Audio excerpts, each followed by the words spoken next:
શાળાઓમાં બોમ્બથી ઉડાવી દેવાનો મેલ આવ્યો। શહેરની વધુ 2 શાળાઓને મળી મેલ મારફતે ધમકી। ઘાટલોડિયાની શાયોના સ્કૂલને મળી ધમકી તો શાહપુરની કાપડિયા સ્કૂલને પણ ધમકી મળી।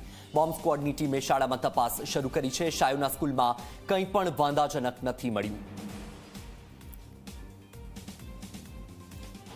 પહેલા દિલ્હી અને પછી અમદાવાદમાં સવારે જે રીતે એક પછી એક શાળાઓમાં બોમ્બ મુકાયા હોવાના ઈમેલ આવ્યા, તે બાદ બપોર બાદ વધુ કેટલીક 2 શાળામાં, એમાં પણ ઘાટલોડિયાની જે શાયોના શાળા છે, આપ જોઈ શકો છો હાલમાં શાયોના કેમ્પસની અંદર પોલીસનો જે સ્ટાફ છે તે અહીંયા ચેકિંગ માટે પહોંચ્યો હતો અને તે બાદ બોમ્બ સ્ક્વોડની જે ટીમ છે તે પણ અહીંયા પોતાની કામગીરી પૂર્ણ કરી ચૂકી છે। તેમની આ તપાસમાં કોઈ જ વાંધાજનક કશું પણ નીકળ્યું નથી। એટલે શું કામગીરી થઈ, આપણી સાથે બોમ્બ સ્ક્વોડના અધિકારી છે, આપણે તેમની સાથે વાત કરીશું। સાહેબ, સવારથી સતત આપ દોડધામ કરી રહ્યા છો, અહીંયા ચેકિંગ કર્યું, શું કંઈ મળ્યું છે, શું લાગી રહ્યું છે જે પ્રકારનો ફરી ઈમેલ આવ્યો?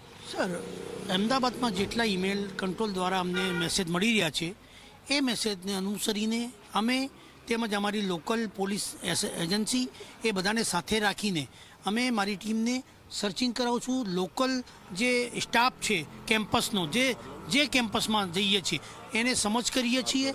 એને સમજ કરી અને પૂરેપૂરી ખાતરી રીતે પાર્કિંગ એરિયો, આજુબાજુ ધાબા, બિલ્ડિંગ્સ, બૂથ વગેરે એ તમામ જગ્યાએ સર્ચિંગ કરીએ છીએ। હજુ સુધી અમને કોઈ પણ જગ્યાએ એવી શંકાસ્પદ વસ્તુ મળી આવેલ નથી જેનાથી કોઈને જાનહાની થઈ શકે। સાહેબ, સૌથી પ્રથમ કેન્ટોનમેન્ટ એરિયામાં કે જે હાઈલી સિક્યોર પ્રિમાઇસીસ કહેવામાં આવે છે ત્યાંનું પણ હતું, તો એના માટે આપ શું કહેશો? કારણ કે ત્યાં તો કોઈ સંભાવના રહેલી જ નથી, પણ છતાં પણ સૌથી પહેલાં શરૂઆત અમારી ત્યાંથી જ થઈ છે, સવારે 9:25 વાગ્યાના સમયથી, અને ત્યાંથી અમે સ્ટાર્ટ। એ પણ એક જોવા જેવી છે કે આવો સેફ એરિયો છે, ત્યાંનો ઈમેલ એ લોકો કરી શકે, પણ છતાં અમે ત્યાં કોઈ કચાશ મૂકી નહીં। મિલિટરીની પણ ટીમ બોલાવી લીધી હતી, BDS મિલિટરી ટીમ, એ બંને સંયુક્ત રીતે અમે આખી બિલ્ડિંગ કેમ્પસને ચેક કર્યું છે। છોકરાઓને સારી રીતે ઇવાક્યુએશન કરી દીધા અને કોઈ અફવા ના ફેલાય એટલા માટે આ 2 દિવસ પૂરતા। ખૂબ ખૂબ આભાર। તો જે પ્રમાણે બોમ્બ સ્ક્વોડના અધિકારીનું કહેવું છે કે આવતીકાલે મતદાન છે, આજે પ્રધાનમંત્રી નરેન્દ્ર મોદી અને કેન્દ્રીય ગૃહમંત્રી અમિત શાહ મોડી સાંજ સુધીમાં અમદાવાદ પહોંચી રહ્યા છે।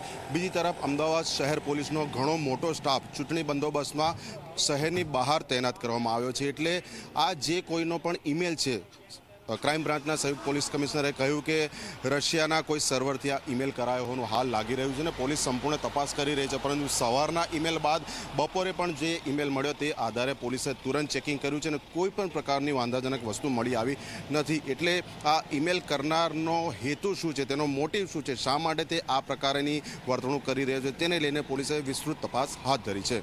કેમેરા પર્સન મુકેશ ચૌહાણ સાથે અર્પણ કાયદાવાલા, ઝી મીડિયા, અમદાવાદ।